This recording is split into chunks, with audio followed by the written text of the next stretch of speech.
Assalamualaikum warahmatullahi wabarakatuh. Halo teman-teman semua, kembali kita berjumpa di kanal YouTube Belajar Manajemen dan Akuntansi. Pada chapter kali ini saya akan membawakan Business in a Borderless World. Jadi bisnis digunakan atau sebagai alat untuk lintas negara atau perdagangan di antar negara. Ya, langsung saja. Apa itu international business? Ya, kita hidup di ekonomi global. Ya, customer ya seperti Coca-Cola, Pepsi dan makan di McD itu sebenarnya berasal dari perusahaan-perusahaan yang berbeda negara, ya. Nah, maka dari itu kita pada chapter ini akan membahas bisnis secara internasional, ya. Nah, international business itu adalah membeli, menjual, dan memperdagangkan barang dan jasa berbeda negara atau across national boundaries. Ini melewati batas-batas negara. Jadi kita bisa misalkan produksi di Indonesia, kita jual di Amerika, dijual di Jerman dan lain sebagainya. Itu contohnya international business. We nation trade. Jadi kenapa sih kok kita perlu perdagangan secara internasional, ya? Yang pertama adalah karena keunggulan absolut, ya. Absolut. Perhatikan kata-katanya, absolut. Artinya absolut berarti apa? Sudah dari sononya gitu loh. Dalam artian ada negara yang memang sudah memiliki source of an item. Ya, jadi misalnya Brazil itu unggul di kopi karena memang di sana daerahnya daerah penghasil kopi, contohnya seperti itu. Ya. Only producer of an item sama. Jadi hanya Brazil yang bisa memiliki produksi kopi, contohnya seperti itu, atau efisien yang lain. Nah, jadi keunggulan absolut itu berarti namanya absolut berarti memang sudah dari sononya, ya. Sudah dari sononya memang sudah ditakdirkan secara sumber daya alamnya itu bisa menghasilkan sebuah sumber daya atau resource. Lalu comparative advantage itu adalah ketika sebuah negara memiliki spesialisasi dalam membuat suatu produk. Karena kenapa kok dia bisa spesial? Karena dia efisien dan biasanya dalam bentuk biaya yang murah, contohnya Cina dan lain sebagainya. Lalu outsourcing di sini adalah mengirimkan, ya, tugas atau pabrik di negara lain, ya. Membuat sebuah pabrik di negara lain juga bisa, ya.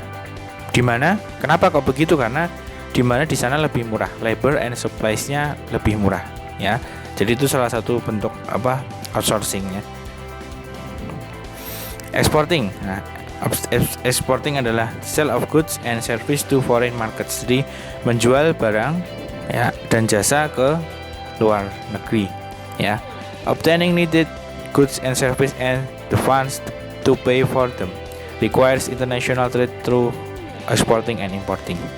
Jadi ini, ya, perdagangan internasional itu melalui ekspor dan impor salah satunya.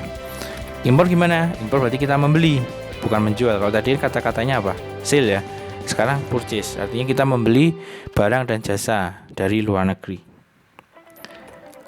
Lalu perusahaan yang pengen internasional, ya teman-teman semua, pengen bisa berjualan secara internasional itu dengan cara apa gitu cara-caranya? Ya, pertama adalah trading. Ya, trading artinya berarti berdagang, ya. Artinya kita bisa menjual dan membeli barang ke luar negeri, gitu. Lalu bisa juga secara licensing and franchising, misalnya McD, Coca-Cola itu kan semuanya licensing and franchising, itu bisa.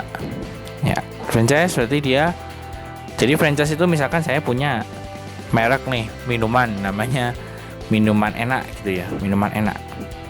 Nah, suatu ketika si A itu ingin franchise kepada saya, sehingga si A harus membayar sebesar uang, misalnya membayar 500 juta kepada saya. Nah, dengan catatan si A akan mendapatkan yang namanya hak untuk menerbitkan logo saya, yaitu logo minuman enak, menjual produk-produk saya dan lain sebagainya. Nah, itu franchise, ya. Nah, ini contoh-contoh adalah 10 franchise yang top di dunia, ya. Ada Subway itu kayak kebab ya, kebab Korea gitu, KFC, McD, Dunkin Donuts dan lain-lain ya, kalian semua tahu. Kemudian cara yang selanjutnya adalah kontrak manufacturing. Jadi kita mengontrak pada sebuah atau melakukan perjanjian dengan sebuah negara untuk mendirikan atau membuat produk kita. Misalnya contohnya seperti ini. Saya perusahaan Morinaga di Jepang. Saya memberikan lisensi saya atau memberikan kontrak saya kepada perusahaan yang ada di Indonesia untuk memproduksi produk saya. Nah, itu kontrak ya. Jadi ada perjanjiannya gitu. Joint venture, kita juga bisa melakukan joint venture, yaitu kita berbagi biaya dan operasional sebuah bisnis ya. Misalnya saya dengan perusahaan yang ada di Jepang mau membangun pabrik di Jerman. Kita sama-sama nih berbagi biaya patungan nih berapa. Nah, itu namanya joint venture. Strategic alliance juga hampir sama. Kita membuat keunggulan kompetitif dengan perusahaan-perusahaan lain yang sama atau keunggulan kompetitifnya sama gitu. Kita bisa menciptakan efisien dan efektivitas cost yang sama ya. Kemudian direct investment, kita bisa menyertakan kepemilikan perusahaan kepada perusahaan lain, misalnya saham dan sebagainya, itu bisa. Nah, ini top 10 perusahaan yang bergerak secara global. Ada Walmart, ExxonMobil, Toyota itu ya yang paling teman-teman ketahui mungkin ya. Oke. Sudah, untuk kode absen pada chapter ini adalah 5743. Terima kasih. Wassalamualaikum warahmatullahi wabarakatuh.